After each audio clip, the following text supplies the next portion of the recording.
रघुकुल रीत सदा चली आई, प्राण जाए पर वचन न जाई, और अपने वचन से मुकर गए, जिसके ऊपर विश्वामित्र जी हो गए बहुत ज्यादा गुस्सा। और उनका गुस्सा देख के वशिष्ठ जी ने समझाया दशरथ जी को कि आप जो कर रहे हो वो आपके कुल की परंपरा के ऊपर एक कलंक लगा देगा, जिसके भागीदार आप होगे, और आप इनको जो ये मांग रहे हैं वो दे दो। तभी कहा जाता है कि बिना सोचे समझे कभी भी आपको किसी को वचन नहीं देना चाहिए, ना इमोशन होके ना किसी के डर के मारे। यही सब हम पढ़ेंगे वाल्मीकि रामायण बालकांड सर्ग 21 के अंदर। तो श्री राम जी का नाम लेके और हनुमान जी से आगे लेके बिना कुछ देरी करते हुए शुरू करते हैं वाल्मीकि रामायण का बालकांड सर्ग 21। जय श्री राम। राजा दशरथ की बातें एक अक्षर में पुत्र के प्रति स्नेह भरा हुआ था। उनके सुनकर महर्षि विश्वामित्र कुपित होकर उनसे इस प्रकार बोले, राजन, पहले मेरी मांगी हुई वस्तु देने की प्रतिज्ञा करते, अब तुम उसे तोड़ना चाहते हो। प्रतिज्ञा का यह त्याग रघुवंशियों के योग्य तो नहीं है। यह बर्ताव तो इस कुल के विनाश का सूचक है। नरेश्वर, यदि तुम्हें ऐसा ही उचित प्रतीत होता है तो जैसा आया था मैं वैसे ही लौट जाऊंगा।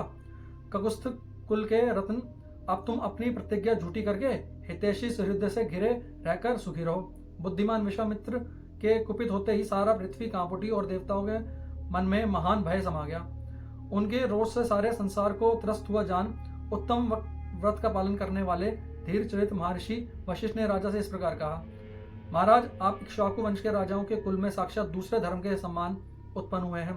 धैर्यवान, उत्तम व्रत के पालन तथा श्री संपन्न है। आपको अपने धर्म का प्रत्याग नहीं करना चाहिए। रघुकुल भूषण दशरथ बड़े धर्मात्मा है, यह बात तीनों लोगों में प्रसिद्ध है। अतः आप अपने धर्म का ही पालन कीजिए, अधर्म का भार सिर पर न उठाइए। मैं अमुक कार्य करूंगा ऐसी प्रतिज्ञा करके भी जो उस वचन का पालन नहीं करता, उसे यज्ञ आदि इष्ट तथा बावली तालाब बनाने आदि पूर्त कर्मों का पुण्य नाश हो जाता है। अतः आप श्री राम को विश्वामित्र जी के साथ भेज दीजिए। ये अस्त्र विद्या जानते हो या ना जानते हो, राक्षस इनका सामना नहीं कर सकते। जैसे प्रज्वलित अग्नि द्वारा सुरक्षित अमृत पर कोई हाथ नहीं लगा सकता, उसी प्रकार कुशिक नंदन विश्वामित्र से सुरक्षित हुए श्री राम वे राक्षस कुछ नहीं बिगाड़ सकते। ये श्री राम तथा महर्षि विश्वामित्र साक्षात धर्म की मूर्ति हैं। ये बलवानों में श्रेष्ठ हैं, विद्या के द्वारा ही यह संसार में सबसे बढ़ चढ़े हैं। तपस्या के तो ये विशाल भंडारी हैं। चराचर प्राणी सहित तो तीनों लोकों में जो नाना प्रकार के अस्त्र हैं उन सबके ये जानते हैं। इन्हें मेरे सिवा दूसरा कोई पुरुष ना तो अच्छी तरह जानता है और ना कोई जानेगा ही।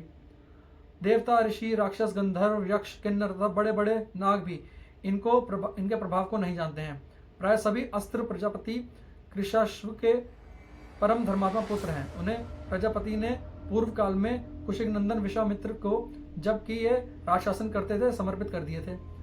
कृशाश्व के पुत्र प्रजापति दक्ष की 2 पुत्रियों के संतान हैं। उन्हें अनेक रूप से ये सब के सब महान, शक्तिशाली, प्रकाशमान और विजय दिलाने वाले हैं। प्रजापति दक्ष की 2 सुंदर कन्याएं, उनके नाम है जया और सुप्रभा। उन दोनों का 100 परम प्रकाशमान अस्त्र शस्त्रों को उत्पन्न किया। उनमें से जया ने वर पाकर 50 श्रेष्ठ पुत्रों को प्राप्त किया, जो अपरिमित, शक्तिशाली और रूप रहित हैं। वे सब के सब असुरों की सेनाओं का वध करने के लिए प्रकट हुए हैं। फिर सुप्रभा ने ही संहार नामक 50 पुत्रों को जन्म दिया, जो अत्यंत दुर्जय, उन पर आक्रमण करना किसी के लिए भी सर्वथा कठिन है, और तथा वे सबके सब अत्यंत बलिष्ठ हैं। ये धर्मज्ञ कुशिक नंदन उन सब अस्त्र शस्त्रों को अच्छी तरह जानते हैं। जो अस्त्र अब तक उपलब्ध नहीं हुए हैं उनको भी उत्पन्न करने की इनकी पूर्ण शक्ति है। रघुनंदन, इसके लिए इन मुनि श्रेष्ठ धर्मज्ञ महात्मा विश्वामित्र जी से भूत या भविष्य की कोई बात छिपी नहीं है। राजन, ये महातेजस्वी, महायशस्वी विश्वामित्र ऐसे प्रभावशाली हैं, अतः इनके साथ राम को भेजने में आप किसी प्रकार संदेह ना करें। महर्षि कौशिक स्वयं भी इन राक्षसों को संहार करने में समर्थ हैं, किंतु ये आपके पुत्र का कल्याण करना चाहते हैं, इसलिए यहाँ आकर आपसे याचना कर रहे हैं। महर्षि वशिष्ठ के ये वचन से विख्यात यश वाले रघुकुल शिरोमणि नृपश्रेष्ठ दशरथ का मन प्रसन्न हो गया। वे आनंदमग्न हो गए और बुद्धि से विचार करने पर विश्वामित्र जी की प्रसन्नता के लिए उनके साथ श्री राम को जानने की रुचि के अनुकूल प्रतीत होने लगा। यहाँ पे होता है बालकांड सर्ग 21वां समाप्त, जहाँ पे वशिष्ठ जी के समझाने के बाद दशरथ जी मान गए, जी ठीक है आप ले जाइए, और उन्होंने बताया कि विश्वामित्र के पास क्या क्या शक्तियां और वो क्या क्या कर सकते हैं। जो चीज अभी तक उत्पन्न भी नहीं हुई है, जो प्रेजेंट भी नहीं है, ये उसको भी बना सकते हैं। तो इतने पावरफुल थे विश्वामित्र।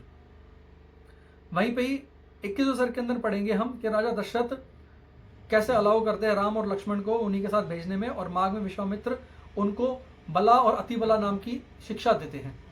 उसके बारे में हम पढ़ेंगे सर्ग 22वें के अंदर। तब तक के लिए जय श्री राम।